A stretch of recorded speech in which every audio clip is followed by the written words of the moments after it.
Hello student, मैं Mahesh Kumar Verma, Sardar Singh convent inter college में अहमदाबाद सीतापुर। आज मैं कक्षा 9 के विद्यार्थियों को फिजिक्स में अध्याय, जो आपका फिजिक्स में पहला अध्याय है, मोशन, गत के बारे में हम आपको बताएंगे कि गत क्या है। हम देखते हैं कि बहुत सारी चीज़ें, गतियों को हम आभास कर लेते हैं, कुछ गति को हम आभास नहीं करते हैं। जैसे सड़कों पर हम देखते हैं मोटरसाइकिल हैं, बस हैं, कारें हैं आदि दौड़ती हुई हैं, तो उनको हम देख करके जान जाते हैं कि ये गति हो रही है, इसमें गति है।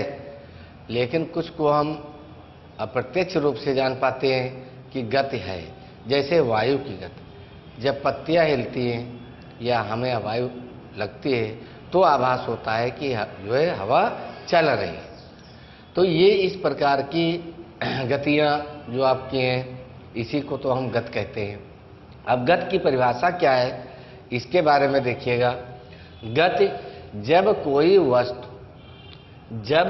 वस्तु समय के साथ अपनी स्थिति में परिवर्तन करती है। जब कोई वस्तु समय के साथ अपनी स्थिति में परिवर्तन करती है तो उसे हम गति कहते हैं। उसे क्या कहते हैं? गति कहते हैं। तो गति की परिभाषा आप याद रखिएगा कि जब कोई वस्तु समय के साथ अपनी स्थिति में परिवर्तन करती है तो उसे गति कहते हैं। जैसे में बहुत सारी चीज़ें आप दे सकते हो एग्जाम्पल में। ट्रेन की गति आप देखें हैं, मोटरसाइकिल की गति है, साइकिल की गति है। इस प्रकार से बहुत सारी इसके एग्जाम्पल आप दे सकते हो। या हम कभी कभी देखते हैं, हम घर से स्कूल आते हैं तो बगैर गति के हम नहीं आ सकते हैं, क्योंकि उसके स्थान में परिवर्तन हो रहा है। भाई घर से स्कूल आते हो तो घर से स्कूल तक आने में स्थान का परिवर्तन हुआ तो गति हुई, इसे ही हम गति कहते हैं। इसके बाद देखिएगा विरामावस्थागत। विरामावस्थागत क्या है? देखिए, जब कोई वस्तु समय के साथ अपनी स्थिति में कोई परिवर्तन नहीं करती है, अपनी स्थिति में कोई परिवर्तन नहीं करती है तो वह वस्तु विरामावस्था में कहलाती है। यानी जब कोई वस्तु समय के साथ अपनी स्थिति में कोई परिवर्तन नहीं करती है तो वह वस्तु विरामावस्था में कहलाती है। ठीक, जैसे मेज पर रखी बुक या पेपर वेट आप रख देते हो तो वो तो स्थिर है, वो इधर उधर नहीं जा सकती। कब तक? जब तक उसको हम उठा करके अलग ना रखें। तो ऐसी गति को हम क्या कहते हैं? विरामावस्था गति कहते हैं। ठीक, इसके बाद आपका आता है गति अवस्था। जब कोई वस्तु समय के साथ अपनी स्थिति में परिवर्तन करती है तो वह वस्तु गति की अवस्था में कहलाती है। सेम डिफिनेशन है, गति और गति की अवस्था दोनों सेम है कि जब कोई वस्तु समय के साथ अपनी स्थिति में परिवर्तन करती है तो वह वस्तु गति की अवस्था में कहलाती है। जैसे आप आसमान में उड़ते हैं वायुयान को आप देखते हैं, एग्जाम्पल में बहुत सारी चीज़ें दे सकते हैं। तो यहाँ पर भी देखिएगा, मोटरसाइकिलें दौड़ रही हैं, ट्रेनें दौड़ रही हैं सड़कों पर, तो जो है ट्रेन भी चल रही है, बसें दौड़ रही हैं। अन्य चीज़ें आप ले लें, ट्रक ले लीजिएगा, मोटरसाइकिल ले लीजिएगा, कार ले लीजिएगा, साइकिल ले लीजिएगा, कोई भी एग्जाम्पल आप दे सकते हैं। तो ये गति कैसी होगी? गति अवस्था में आएगी। और यहाँ पर इसके बाद जो गति की सापेक्षता है, गति की सापेक्षता के बारे में आप समझ लीजिएगा। ऐसी गति होनी चाहिए जिसमें दोनों गति हो, विरामावस्था भी हो और गति वाली अवस्था भी हो। यानी विरामावस्था में भी हो और गति की अवस्था हो, यानी दोनों प्रकार की अवस्थाएं जब होती है तो इस प्रकार की गति को हम कहते हैं गति की सापेक्षता।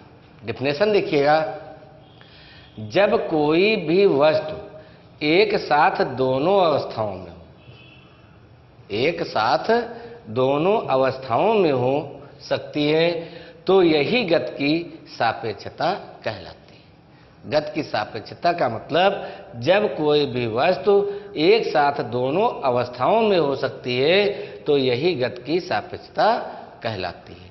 अब देखिए कैसे, जैसे हम ट्रेन में बैठे हैं या बस में बैठे हैं तो उसमें जितने यात्री बैठे हैं सब विरामावस्था में। ट्रेन चलती है तब भी तो विरामावस्था में, चल तो ट्रेन रही है, लेकिन बाहर खड़ा हुआ व्यक्ति जो है, अब वहां पर जो यात्रीगण एक डिब्बे में बैठे हुए हैं तो वहां उनकी सापेक्षता के अनुसार देखा जाए तो हम सभी यात्री विरामावस्था में है, और जो बाहर खड़ा हुआ है उसके अनुसार आप किस अवस्था में है? गति अवस्था में है। तो इस प्रकार की जो अवस्थाएं होती हैं उसे हम कहते हैं गति की सापेक्षता। तो इसकी भी परिभाषा आप याद रखिए कि जब कोई भी वस्तु एक साथ दोनों अवस्थाओं में हो सकती है यही गति की सापेक्षता कहलाती है। और जो भी मैं पढ़ा रहा हूं, समझा रहा हूं, इन सभी का नोट्स अपनी कॉपी पे बनाते रहिएगा और इसको याद करते रहिएगा। ये नहीं कि केवल आपने वीडियो देखा और इसके बाद हटा दिया। इसको कंप्लीट भी करते रहिएगा जब तक आपकी क्लासेस शुरू नहीं हो जाती है, तब तक आपको ऑनलाइन पढ़ाई ही करनी है। अब इसके बाद देखिएगा गति के प्रकार। अब आपको हम बताएंगे गति के प्रकार। गति कितने प्रकार के हैं? तो गति विभिन्न प्रकार के होते हैं। पहला क्या है देखिए, रेखीय या रैखिक गति। रेखीय या रैखिक गति। रेखीय का मतलब होता है एक सीधी रेखा पर, सरल रेखा पर गति करना, उसे हम क्या कहते हैं? रेखीय गति कहते हैं। जैसे यहाँ लिखी डिफिनेशन देखो, ऐसी वस्तु की गति जो एक सरल रेखा में गति करती है रेखीय गति कहलाती है। जैसे सीधी सड़क पर कोई जाती हुई बस तो क्या होगी? रेखीय गति होगी। तो इस प्रकार की गति को हम क्या कहते हैं? रेखीय गति कहते हैं कि ऐसी वस्तु की गति जो एक सरल रेखा में गति करती है रेखीय गति कहलाती है। ये पहला पॉइंट है गति के प्रकार में। दूसरा पॉइंट है एक समान वृत्तीय गति।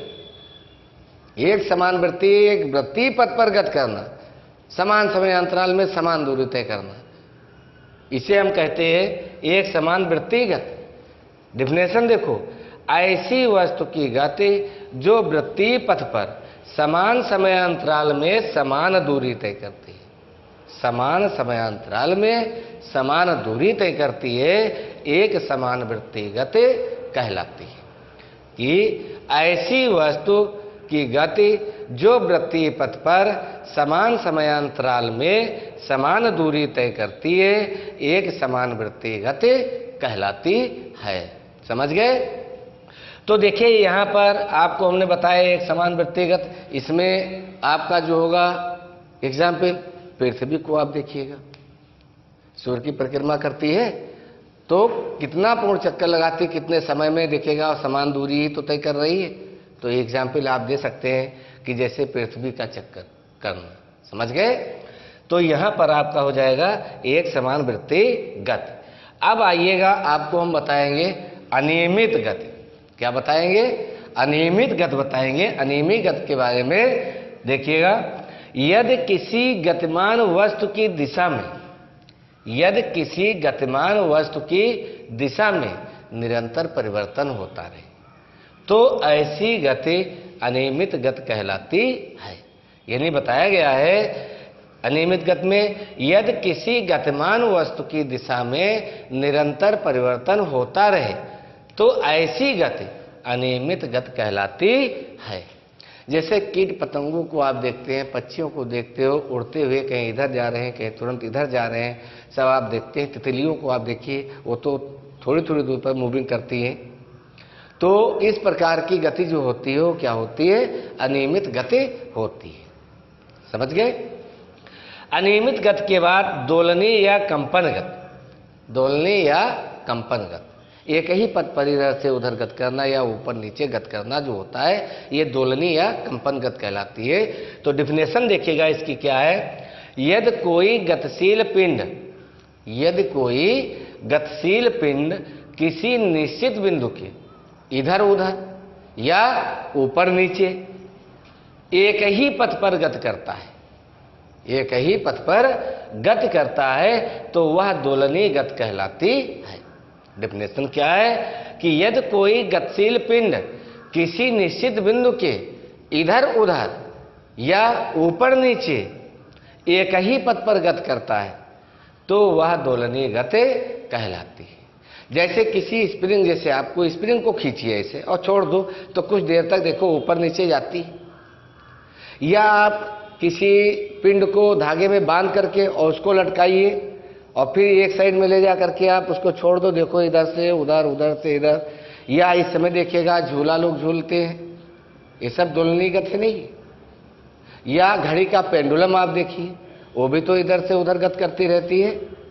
तो इस प्रकार की जो गति होती है वो दोलनीय या कंपन गति कहलाती है।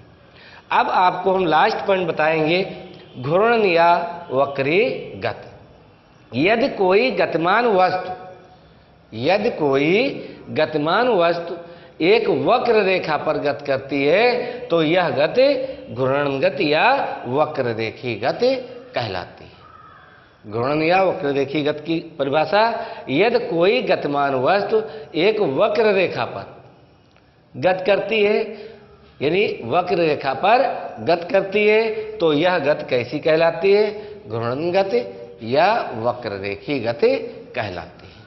तो यहाँ पर आपको जो हमने बताया कि सबसे पहले मोशन यानी गति में गति की डिफिनेशन क्या है, फिर विरामावस्था गति क्या है, गति अवस्था, फिर गति की सापेक्षता, गति के प्रकार कौन कौन से हैं देखिएगा, रेखीय या रैखिक गति, एक समान व्यक्तिगत, अनियमित गति, दोलनीय या कंपन गति, घूर्णन या वक्र रेखी गति, ये आपके प्रकार 5 प्रकार के बताए गए। तो इस वीडियो में जो हमने आपको ये गतियाँ बताई हैं, प्रकार बताए हैं, इनको भी आपको याद करना है और अपनी कॉपी पर इसके नोट्स भी बनाने हैं। इन सारी चीज़ों को भी आपको ध्यान रखना है कि किस प्रकार से हमें याद रखना है, कैसे हम नोट्स बनाएंगे। इसीलिए हमने पूरा लिख दिया है, जैसे हमने लिखा है इसी प्रकार से आप वीडियो को देख करके आप नोट बना लीजिएगा और इनकी सारी डिफिनेशन आप याद रखिएगा। अगले वीडियो में हम आपको अगला इसी अध्याय का अगला टॉपिक लेकर के चलेंगे, उसके बारे में आपको बताएंगे, उसका भी आपको वीडियो मिलेगा और नोट्स बनाएंगे। आप लोग याद करते रहिएगा। जब तक आपकी क्लासें विधिवत रूप से प्रारंभ नहीं हो जाती हैं तब तक आप लोग ऑनलाइन पढ़ाई करते रहिए। ओके, धन्यवाद।